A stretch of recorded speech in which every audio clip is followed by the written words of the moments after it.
سەربارینە دیاری سەرنووسی ڕۆڵەکانیان و ڕۆڵی نەرێنی بەشێک لە دانیشتوانی حەویجە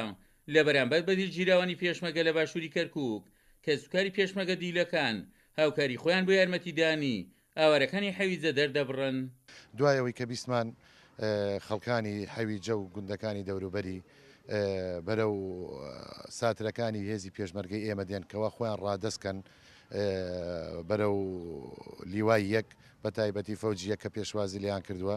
بە باشمانزانی ئێمە لە نزیکەوە ئامادە بین و لەگەڵ هەمانە لەگەڵ برا پێشمەرگەکانمانە پێشوازیان لێ بکەین بەڵێ ڕاستە ئێمە کە خاوەنی ئەو پێشمەرگە دیلانین ئەو کوڕانەمان کەکەوا کەوتە ژێردەسی داعشەوە لە حەویجە گردران و سوکایەتیان پێکرا بەڵام ئێمە بە هەمان کات و بە هەمان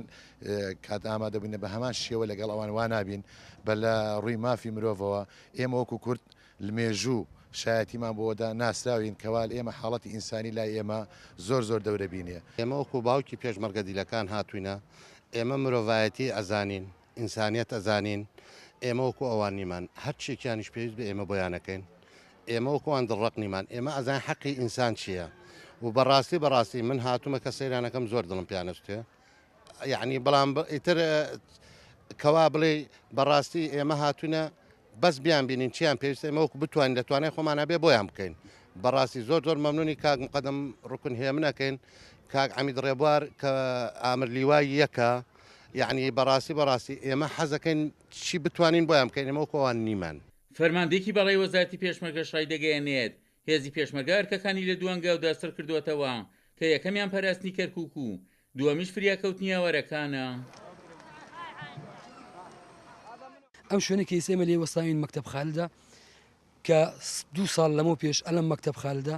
کۆمەڵێ ڕۆڵەی کورد بەدیل جیران لە لای تیرۆستانی داعشەوە کە برانە حەویجە ئەم خەڵکی حەویجە لێ دیلەکان ئێمەیان بەرباران کرد تەماتە باران کرد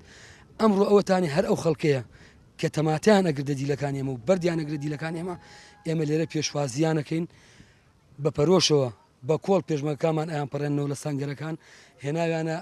لە زوومی کاملەکانتانە ئەتوانن بیبینن خزمەتەکرێن لێرە خواردنیانە درێتێ خزمەتی تەندروستی ئەکرێن کە سوکاری دیلەکانمان هاتوونە ئەمڕۆ لێرانە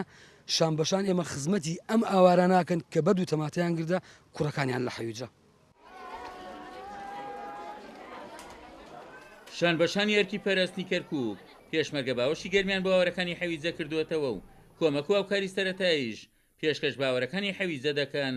عومەر غەریب، کورسات نیوز، باشووری کەرکووک.